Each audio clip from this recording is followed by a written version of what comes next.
Hello, coaches, and welcome to this edition of Give and Go Live. My name is David Newberry, and I'm joined, as always, by my colleague Ian Barker. Hello, Ian. Hello, coaches, and hello, David. Ian, we are looking at a series of activities, looking at movement off the ball and attacking combinations from the 2017 convention. Featuring a number of different coaches from the US women's national team set up on the youth side. The voice we hear at the beginning of this video will be April Heinrichs, and the featured clinician is Mark Carr. Let's listen to the video and watch the video, and then we'll come back and discuss.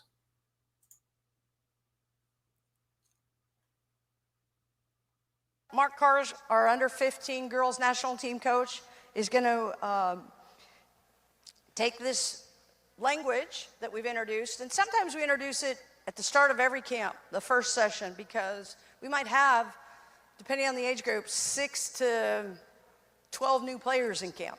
So we're constantly layering in our language, our principles, our phases of play, and our style of play. So this is sort of the start of a language on passing, gaits, and movement. In our movement phase, we're going to start introducing 2 runs in the game. So we're going to talk about the passing, the gaits, the movement, check away, check two, opening the body, all of those points. And then we're going to also now layer in some of the language we've implemented for runs. And we talk about the 7 runs in the game. We're going to demonstrate just 2 of those today for you guys. And we'll use some of the language around it. We're going to turn my microphone off. Mark will start coaching that, and he'll implement 2. We'll get a lot of repetitions. We're taking it to goal.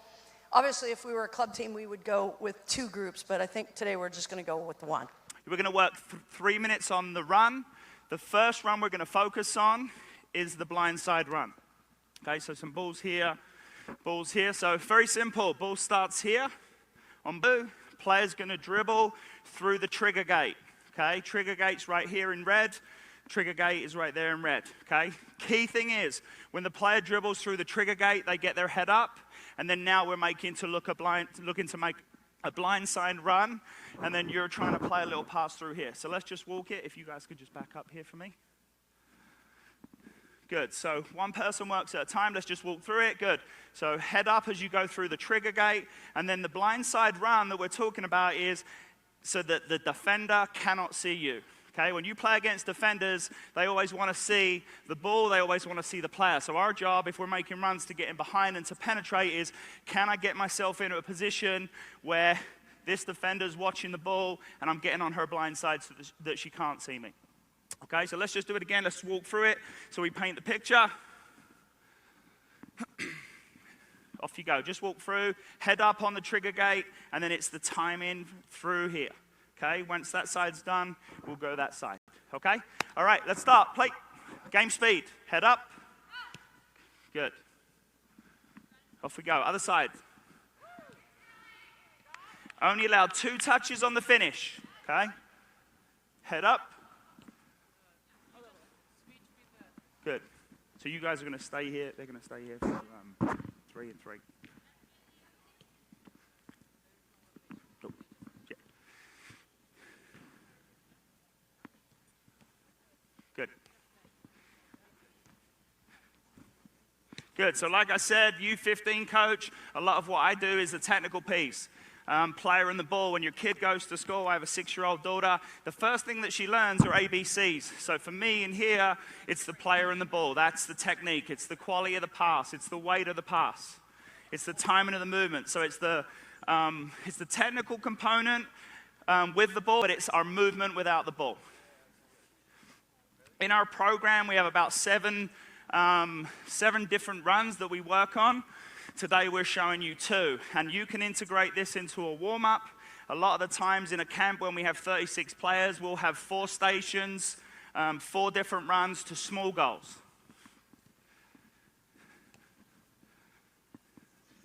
Good, 2 minutes. Good, make sure you get your head up when you get to that trigger gate. Get your head up when you come through the trigger gate. Good.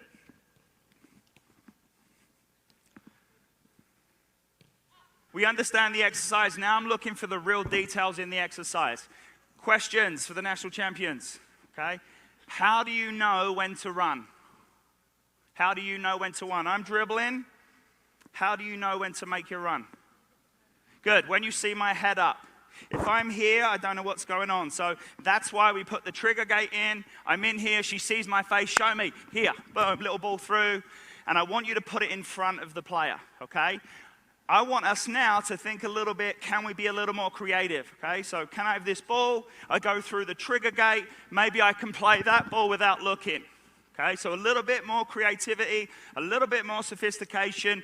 Can you do it by looking one way, passing the other way? Maybe you can do it with the outside of your foot, okay? Last 3 minutes, here we go. This side. Good. Can you do it without looking? Here we go, do it without looking. Good, get on her blind side so she cannot see you.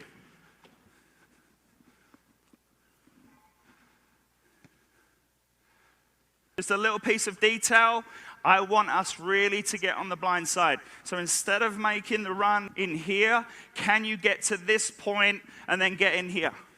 Make sense? Here we go. So get as close on the blind side to the defender. Let's go this side.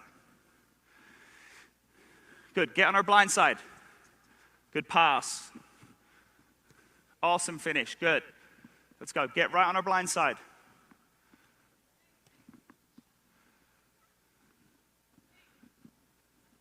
Yep. 2 touch.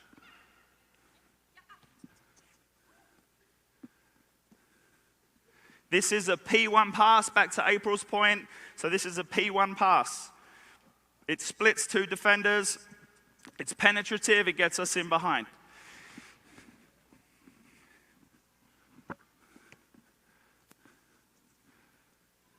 Good, head up. There's the trigger, good, we're in. Last minute.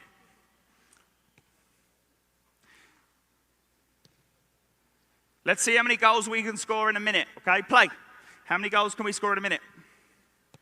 Outside of the foot, sophisticated, creative. We want to encourage that with our players here in the United States.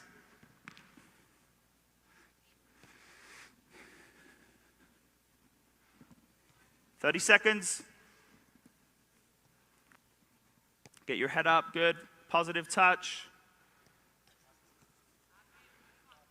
Quality with the younger age groups, so with the 14s and the 15s, the things that we really focus on is the quality of the pass. That's the weight, that's the accuracy, that's the timing, and then with any young player, with any player for that matter, we want to focus on just the disguise element. Our young players, we want to see creativity, so we always push that and promote that. What a great pass right there, awesome, okay? Player's going to start up against this mannequin. So sometimes this could be your number 7, this could be your number 2. Same principle. She's going to dribble. Once she hits the trigger gate, I'm withdrawing from the field. Okay. The key piece about this is that my hips are facing the field. I can see everything. Okay. So many times I see players will come here and they'll run to the sideline, play me the ball, and now we're facing the sideline. Okay? I want players that are looking forward, seeing the game, and then you're withdrawing from the game. Okay. And then we're looking at the weight of the pass. Okay, so let's have a demo. Let's paint a picture. So player's going to dribble. Once again, the trigger gates, head up, withdraw quickly, play her front foot. It's 2 touch, and then finish. Head up. Awesome.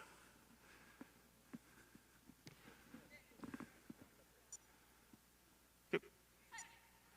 Make sure we stay on side. Love the time in there. Awesome. Yes.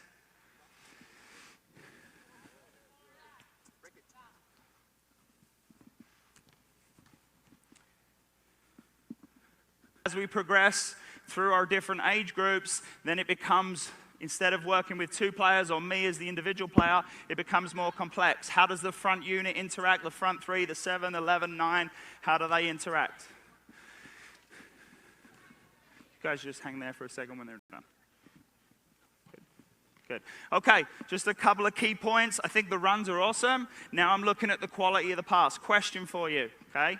If I back up here and I separate from the defender and this pass doesn't have enough pace on it, what's the problem? Let's take a picture. Good. So if Jaime's marking me, I start on the cone. You're going to dribble through the trigger gate. Play me a soft pass. Play me a soft pass. What's the problem? So the quality of the pass is very important, that it has to play to my front foot or back foot or lead foot or whatever you call it. And it has to have the right pace on it. Ideally, play me a good pass to my front foot. It's going to break that line, and now I'm in on goal. Okay? Movements have been excellent. Okay, here we go. Last 3 minutes. Good. Break the line. Awesome. Here we go. Try and turn your hips. Good. Get to this position. Good shot. Good. Good intensity. I like it. Good first touch as well. Withdraw. The trigger gate. Get your head up. That's the moment to play. Good.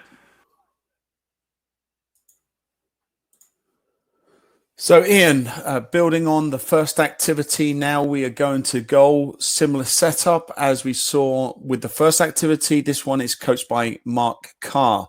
Let's talk a little bit about the setup, and then we'll talk about the methodology. So we have two groups that are standing in this diagram at the halfway line, smaller area, of course, at the convention. The player initiates the movement with a dribble. Mark referred to the two red markers as the trigger gate, and once that player gets through the trigger gate, the player lifts their head, and that then triggers a movement of the player to make a blindside run in behind the defender and a P1 pass, and we'll talk about P1 in a short while, but the P1 pass between the defenders to split the defenders into the pathway of the player making the blindside run and the opportunity to take a touch and finish. So let's move on to methodology, Ian. So I really like now that we're going to a goal. Previously, we were kind of doing the pattern in the previous give and go was a up back pattern, but now we're going to goal. So that to me is a nice improvement. Mark was probably strongest or stronger in this session than in the previous one in talking about the types of passes. He wasn't particularly specific, but he did address that. So, for example, if this player is right-footed, then the ball is going to curl back into the run of this player. If the player plays it left-footed, it's going to be curling away. And so depending on what type of shape you want on that pass, running into the path of the runner or running away from the runner is going to determine which foot you play it with or which foot surface you play it with. So that would be something we'd be looking at. And then if the goalkeeper is genuinely engaged, then the space between the goalkeeper and the mannequins is a pretty vital space. So the weight, accuracy, and shape of this pass needs to be particularly specific depending on how you set it up. The trigger gates, the idea that when the player gets to the red gate, she will release it.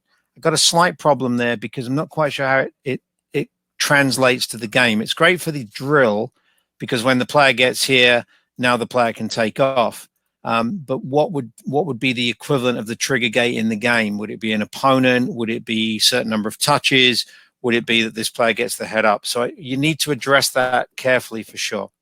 What I thought Mark did a great job of, though, was he showed what he really wanted. He wanted this player to come here and almost engage and really get close to the defender and then make the explosive cut. And that was this notion of the blindside run. But as opposed to just running from a very wide space in, it was to come across and then explode. And I like that kind of movement. I think it's a lot more difficult for defenders to pick up than simply just running into a space from a wide angle. So I thought some really nice little additions there to the previous session we saw in the previous give and go. So in our second diagram, Ian, we have now demonstrated the continuation of the movement with the player receiving the pass through the gates and then taking a shot. So as that's occurring and giving the goalkeeper enough time to reset, The player now from the other group will then dribble through the trigger gate, set up a pass through again. But this time I've drawn it with two nuances. One is the player actually checking back slightly towards the player with the ball so that they are remaining onside as that ball is passed. And then I've also added an assistant referee who can be there to certainly flag in the event that the players are straying offside, which obviously has no use to anyone if the players are all continuously in practice running offside. Yeah, so we're reviewing these passing options again. P0, which is the over. P1, which is the one we're looking at here, which is the split pass that breaks lines. P2 would be the much wider pass that goes around them, and then of course P3 would be the more keep possession. Again, I would like to maybe see the target player in here. And so the ball goes in, it comes back, and then the P1 pass is played. And the reason for that is I'm not quite sure. She dribbles through the trigger gate, and then she's got to release it before the white cones. I don't know where the timing comes from when we get to the real game when we've got defenders. But that would be me being a bit awkward, perhaps. Definitely want to see the finish here of the previous set when it's come from the opposite side. And now, of course, we're seeing the second set coming from this side. And I think you're absolutely right here, David, the way you've shown this movement. So Mark previously had them come in and then break. But what I like about this movement where I come here is that could very, very possibly draw a defender if it was a live person. And then you've created space behind them to then cut into. So the movement to and away can be a very devastating type of movement, the same way that coming across and then cutting can be a devastating movement. So different movement patterns make a ton of sense to me here. And our third diagram, we now show the alternative movement. This time it's movement away to create space and then receive a ball across the body to the front foot. And they made reference several times in the video to passing to the front foot. So as we see here now, the player has dribbled through the gate, lifted her head. And as that has occurred, the player who was close to the mannequin is now backed off, keeping their body open and opportunity to stay, of course, on side because they can see everything. And Mark made particular reference to the idea that the player shouldn't turn their back on the defender or the person with the ball. And then as that ball is released, now running onto it and running onto it from the sideline inwards as opposed to running from the inside to the outside, where then the player goes on to take their shot. Ian. Yeah, so the seven runs of the national team, they're all listed here, and I think we've kind of addressed some of them in the session here. Is it 7? Are there 8? 9? I mean, if you take underlap and overlap, can you make it an 8 list? We like lists, we're coaches, right? But I definitely think the blind side, the movement away, the high-low, that could be more than 1. It could be 3. It could be whatever. So you come up with your vernacular and runs that you understand. Absolutely. What I thought was really interesting in the session was at one point, the player hit the mannequin accidentally and the ball bounced back, and then she played a ball over the top. She played the P0, if you will, the over the top ball. So it was a good indication that the players were using a variety of different ways to break down the opponent. Remember, this was a clinic session. So Mark was always, well, this is P3, sorry, P2. This would be P2, right, around the outside. And this is P1. He kept saying it over and over again. It gets a bit tiresome. When you're in your training session, you tell the players, we want you to play the P3 pass. They know what that is, and you don't have to keep repeating it, right? So what's really nice is once you've got the common language, you need to just remind them once or twice, and they'll find their through pass. They'll find their round the outside. They'll find the bigger over the top. And then if you say, you know, we've got to think about our P0 options. That's just P3. That's just keeping it back and forth. So I really like that common language because I do think it makes your training session so much more efficient because the players have this this knowledge base of what you're looking for and what you want to achieve. Well, before we go, coaches, let's just remind you that we have a series of coaching manuals that are available online through, and you can see the URL at the bottom here. If you put that in, you can see the library not only of manuals, but also, of course, of all the courses that we offer as well in an e-learning format. One particular manual that you might be interested in is the player development curriculum, which has 100 activities in there designed for players from the entry point from 3-4 years old all the way through to the end of their youth experience. Ian, any further comments? Yeah, I'm glad to see the manuals here. Obviously, I've contributed to all of them, so I think they're okay. And for those of you that are a bit zoomed out during this time, as I am, for sure, it's nice occasionally just to pick up something hard copy and just look at some diagrams and just mull it over in your own time as opposed to have it presented to you. So these might actually be particularly useful gifts at this time to treat yourself to. Well, thank you, coaches, and thank you, Ian, for joining us on this edition of Give and Go Live.